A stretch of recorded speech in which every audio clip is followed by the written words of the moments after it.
शहर के किनारे पर एक साधारण सी दिखने वाली पुरानी हवेली थी, जिसे लोग अक्सर नजरअंदाज कर देते थे।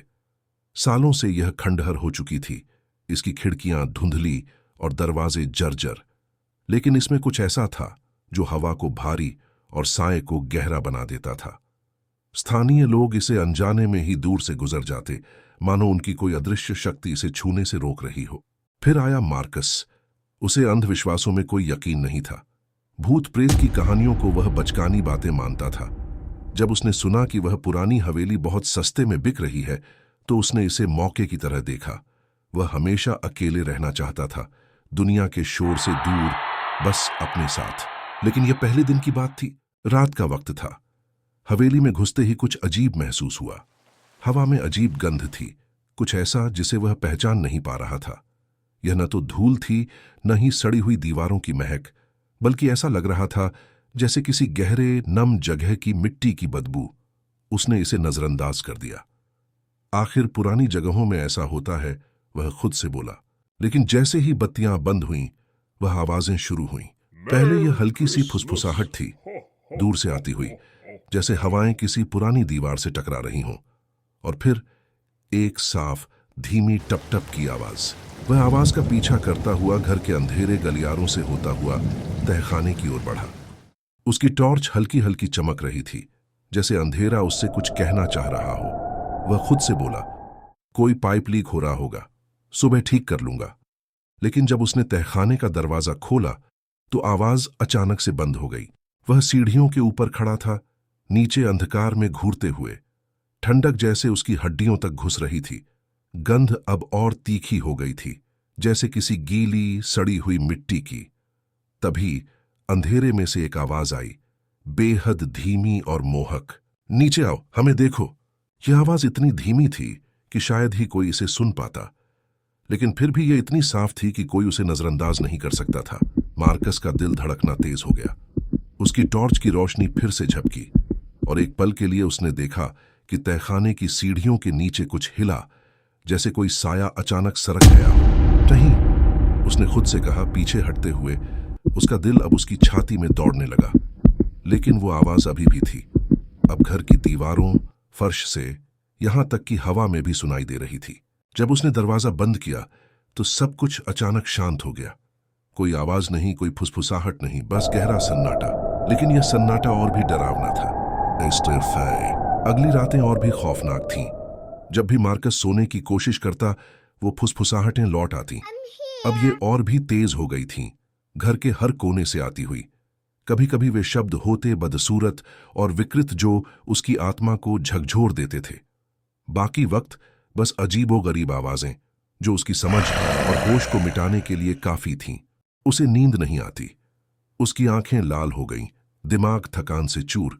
लेकिन वो आवाजें, वो चीखती फुसफुसाहटें उसका पीछा नहीं छोड़ती।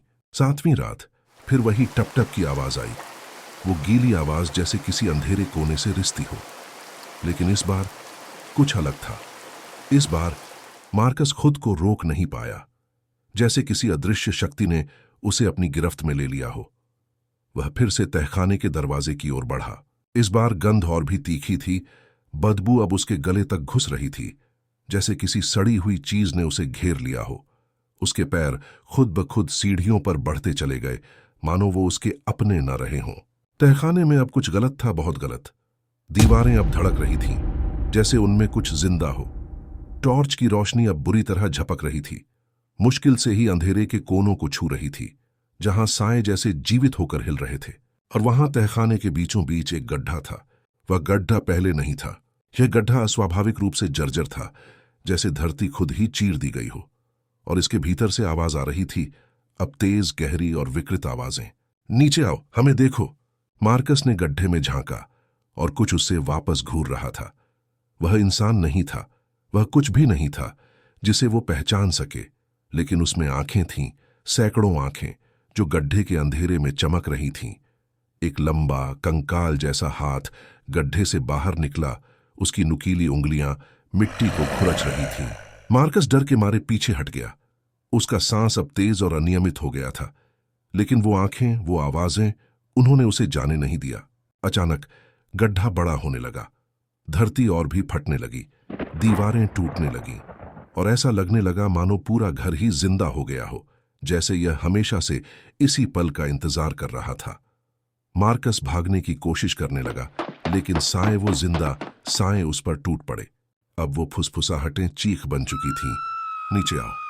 मार्कस की चीखें घर में गूंजने लगीं, लेकिन बाहर कोई नहीं था जो सुन सके। अंधेरा उसे लीलने लगा।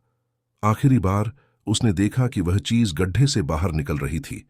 उसका चेहरा सैकड़ों मुंहों से बना हुआ था जो भूख से किटकिटा रहे थे, और उसकी आंखें, इतनी सारी आंखें उसे घूर रही थीं, उसकी बेबसी और खौफ को दर्शाते हुए।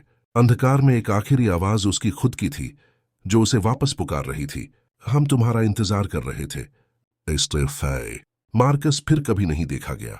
हवेली अब भी वहीं खड़ी है। उसकी खिड़कियां अभी भी अंधेरी हैं, उसकी दीवारें अब भी शांत। लेकिन अगर कोई ध्यान से सुनने की हिम्मत करे, किसी ठंडी रात में जब सब कुछ शांत हो, तो वह फिर से सुन सकता है वह धीमी सी टप टप की आवाज और तहखाने से आती फुसफुसाहट। और अगर तुम बदकिस्मत हुए और नीचे जाने की हिम्मत की, वो तुम्हारा भी इंतजार कर रहे होंगे। तो हमारा अगला वीडियो जरूर देखें। हमारे चैनल टीवी प्राइम स्टोरीज को सब्सक्राइब करें, वीडियो को लाइक और शेयर करें ताकि आपको अगला भाग मिल सके।